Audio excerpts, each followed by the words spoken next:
Chapter 7, Episode 26. The Pros and Cons of Slime Magic.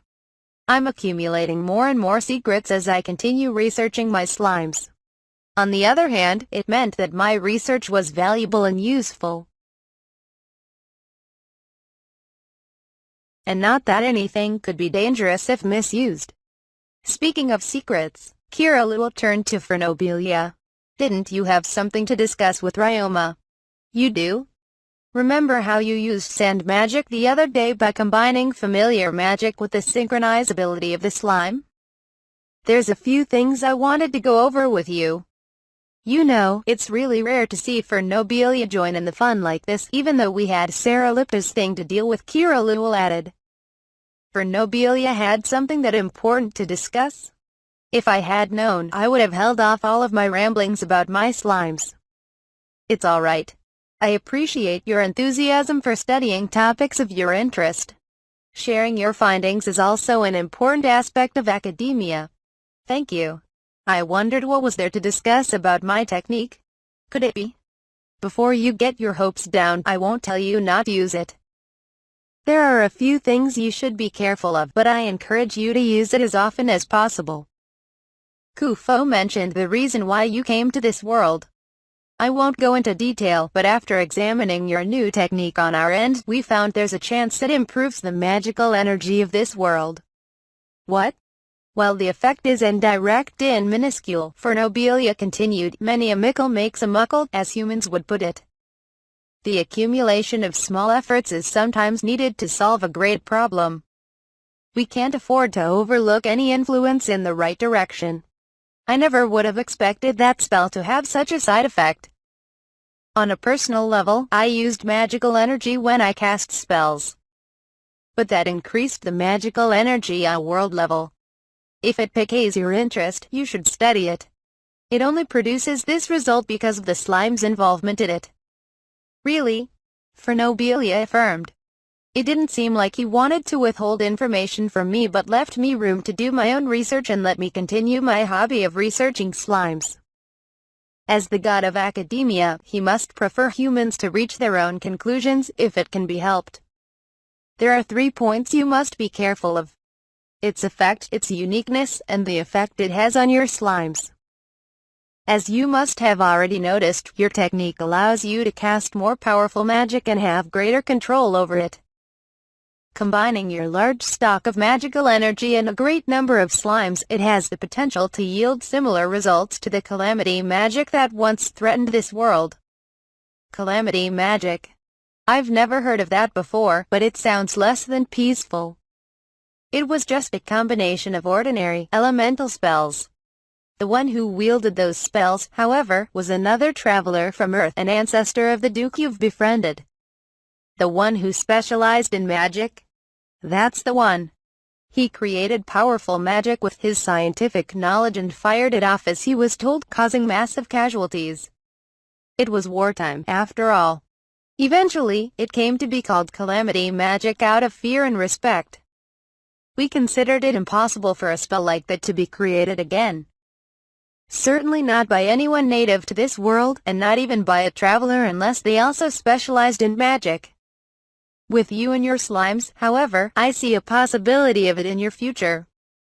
It would be helpful for us if you use the spell often, but be careful of the time and place, and your execution. Nothing bigger than the demolition projects you've been using them for. Thank you for letting me know. Fernobelia nodded and continued. It's unique because, more than being a skilled spellcaster, you need clear communication and great compatibility with the slime through familiar magic to make this technique work. Without them, the spell may not be effective or it may even misfire. It's easy for you and your high compatibility with slimes, Ryoma, but it would be difficult to learn or practically impossible for most others. Like many of your other discoveries, be careful who you pull back the curtains for. Understood. What I was most curious about was the effect on my slimes. The more you use that technique, the more the synchronization skill of your slime will level up. Once it's at level 10, the slime will become the element it's synchronized with and return to nature. You mean, they'll die? We don't see it that way. But it is death in the sense that humans are used to. You will lose that familiar. This was the worst. In exchange for great power, I would be shortening the lifespan of my slimes. Everything else, I just had to be careful about sharing my secrets and keeping the effect of the spell contained. Since the spell was improving the magical energy in the world as a whole, I was secretly ready to fire it off every chance I got. But now, I do encourage you to use it often, but it will always be your choice. Thank you. There was no question as to which was more important. It was my feelings and the lives of a few slimes versus the entire world. The gods had the power to force me if they wanted to, so I appreciated them respecting my free will on this. At this point I noticed that the other gods were giving for Nobilia and me the stink eye. What's wrong? I asked. It's fine if Ryoma's good with it, but you'll have to give him more than that for Nobilia, said Kira. You're making things awkward by cherry-picking information, Tekken joined. I understand why you omitted explaining it, Wilyaries said, and so does Ryoma, but... Even Saralipta chimed in, you're very kind, Ryoma. Not that I haven't benefited from that, but you could demand a better explanation. For Nobilia isn't lying, Gain finally said. But using that spell a few times won't kill your slime. It's not that dire of an issue. Right. The lack of magical energy is something we have to deal with. If you don't want to use that spell, that's completely okay, Lulutia said. Most importantly, Kufo chimed in, do you remember how your slime was after using the technique? Come to think of it, I had started using that spell as a game. It seemed like the slimes enjoyed it too. It has a positive effect on the slimes as well? Yes. At the very least, that spell won't cause the slime any pain. Fernobilia said so too. I turned to Fernobilia and he gave a nod, his stoic expression shaded with the slightest hint of guilt. You didn't want to rob Ryoma of the joy of discovery by giving him too much information. I understand that, but you leaned a little too heavy into the demerits, Gain said. In that case, I would put a pin in this issue. I would make sure to use that spell only when needed, keeping a close eye on the synchronization skill of the slimes. I would continue researching slimes to uncover the details Fernobilia was keeping from me. No matter how many decades it would take. I shared my non-specific direction with the gods. That's the spirit, Beakram said. Ye gots plenty o' time. Fernobilia, Saralipta squeezed out before laughter overtook him. Your point, Saralipta, Fernobilia grunted. I've never seen you be considerate before. And you like Ryoma so much that you want him to be franker with you, but you just can't bring yourself to say so. You know, they call your type tsundere in Japan? What does that even mean? I simply appreciate the attitude to study the powers given to one instead of using them as they're told. Ryoma isn't the first to do so. The other traveler, his application of the calamity magic notwithstanding, applied effort and creativity to his spellcraft. I can give fair praise when it's deserved. I hear Tsunere's more of a girl thing, though. Won't you ever listen? Fernobilia shouted at Saralipta, but he just laughed it off. It's refreshing to see how not only Fernobilia, but everyone else treats you. They all act a bit differently with you. Saralipta's comment seemed to give the others some pause. I wondered if I dared ask. Of course you can ask. Saralipta grinned, still face down on the ground. It's all relevant to you. Heck, it's all about you. What's he on about? Didn't you know? Normally, living humans can't visit the divine realm like you can. Travelers aren't usually an exception to that. The only way for almost all humans to hear us is the oracle skill that only a select few who devote their lives to the church have. Even then, they can only hear what we have to say. I had heard his explanation before. I was certainly different, even by traveler standards. Yes, Saralipta continued. Although we have to summon you first, you can come up here in spirit form to speak to us face to face. No one in this world had done that before. None of us have much experience talking to people like this. We don't need to talk with each other when we can just send what we're thinking from afar. That's why we rarely experience a misunderstanding like the one that happened between you and Fernobilia just now. The oracle skill is usually a one-way path from God to person, by the way. I see. So back when I first came here, that was just a basic rundown you gave me. I'm sure it's partly due to the difference in how we see the world, but it must have also been because we didn't know how to convey that information. There are so many things that seem obvious to us, but not to you. It's so fun to watch them trying to account for that when they communicate with you. I wondered what Sarah Lipta thought of the subject. Me? I may be a bit different from my normal self, but I treat everyone equally. Do you think I'd ever be considerate with anyone, god or mortal? Man, I really feel like I wasted my breath, I said. Not a chance that he ever felt a shred of consideration for anyone. The rest of the gods seemed to share my sentiment. Ah, you meanie, Sarah Lipta whined. Can't we still be friends? All right, just get off me. You're, well, not that heavy, I suppose, but still, just get off. Though he was bizarrely lightweight, it was still a pain in the ass having him clinging to my leg. It doesn't feel right that Sarah Lipta pointed it out, but I suppose we might be acting a bit differently than our usual selves, Gain said. I agree. Come to think of it, we didn't gather often before Ryoma came along. I can't remember the last time all 9 of us were together. We used to meet up when this world was new. Civilization was still small back then. The world kept on expanding and progressing. We started doing our own things since we could always send each other all the information we need. Even when we got together, not everyone needed to show up.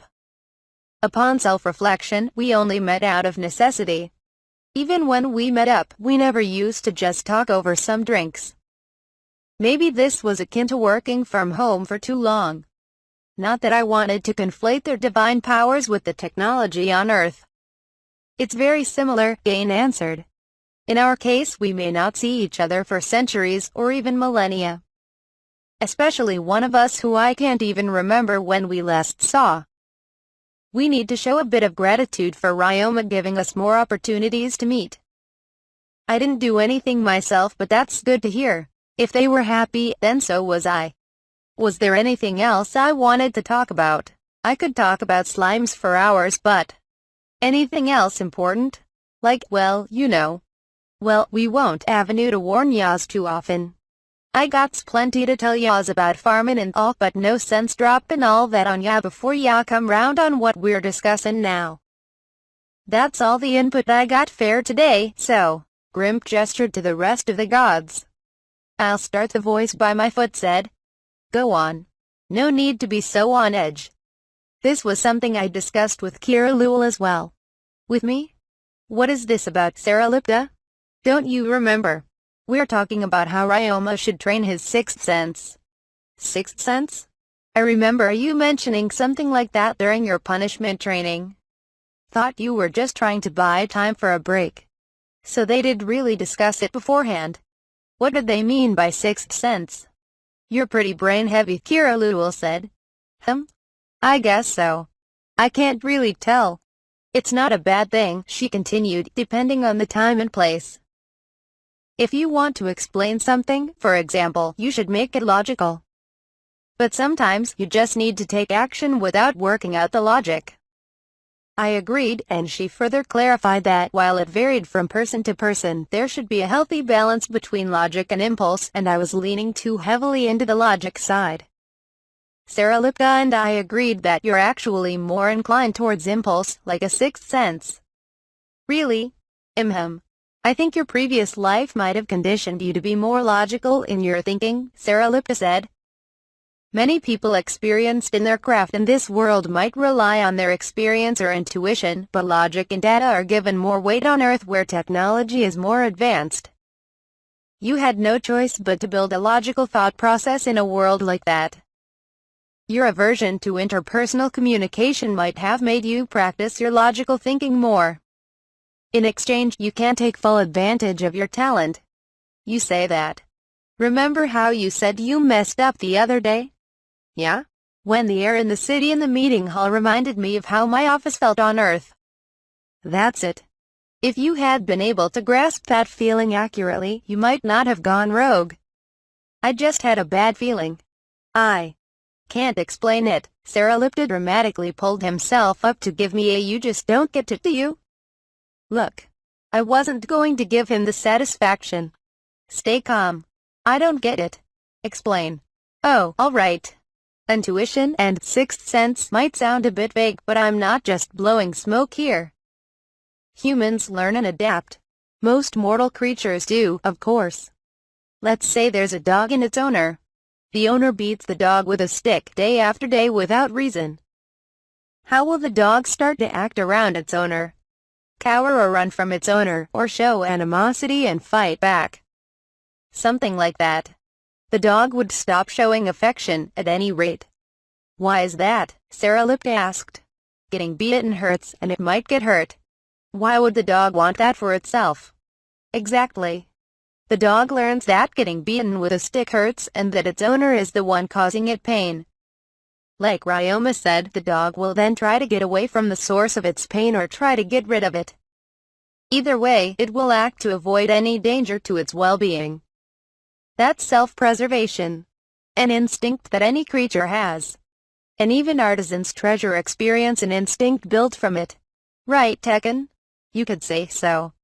The best blacksmiths suggest their work based on the change in temperature and moisture in the air on top of the furnace temperature or the color of the fire. Conscious or not, muscle memory can be pretty handy. And Ryoma carries his memories and experiences from his previous life. Now you get it, don't you? Saralipta said and collapsed onto the table. Now that I thought about it, I acted just like the beaten dog. I felt injured and tried to eliminate the cause of it. Plus, I could see the merit in Tekken's insight. Saralipta? Yes? I didn't think you were so observant about people. That's your takeaway. I'm a god, you know. His pompous grin faded in a flash. Well, you just seemed like such a self-centered god on our first encounter. I'm more surprised than anything. Hua. But I think I understand what you're saying. That's fine, then. Pain and fear are forms of experience in themselves. People call it trauma if it binds and hurts you, but it can also be made into a powerful tool. I think you should work on your intuition, Ryoma. No matter how you handled it, you were able to read the room. You have an inclination for it. All right, I'll keep that in mind, I said, just as my surroundings began to glow. Good timing, Gaines said. I forgot we had a time limit. I feel like we talked more than usual, though. All 9 of us called you this time. Apparently, you can stay longer the more of us there are. It's a good excuse for us to get together.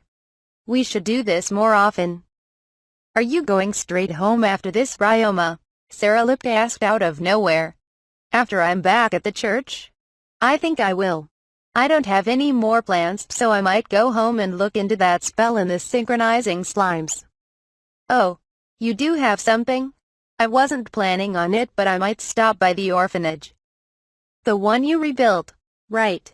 I asked the kids there to do a little job for me.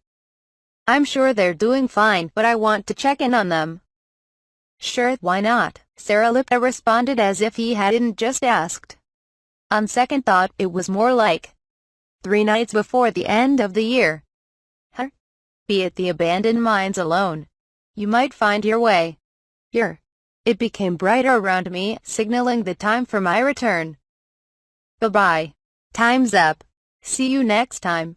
On Saralipta's lead, everyone bid me farewell as the light swallowed me whole. And I returned to the familiar chapel. 3 nights before the end of the year, be at the abandoned mines alone. You might find your way. Apparently, Saralipta was waiting for a moment to slip me a message without the other gods noticing. I didn't know what way I was supposed to find or what Saralipta wanted out of it, but one thing was clear. Saralipta was scheming something again. He never learned his lesson, did he? I decided it was time to go when the sister of the church stopped me. Excuse me, Takebayashi, sir. Can I have a moment of your time? Oh, yes. No problem. What is it? It's about that soup kitchen you offered to help us with.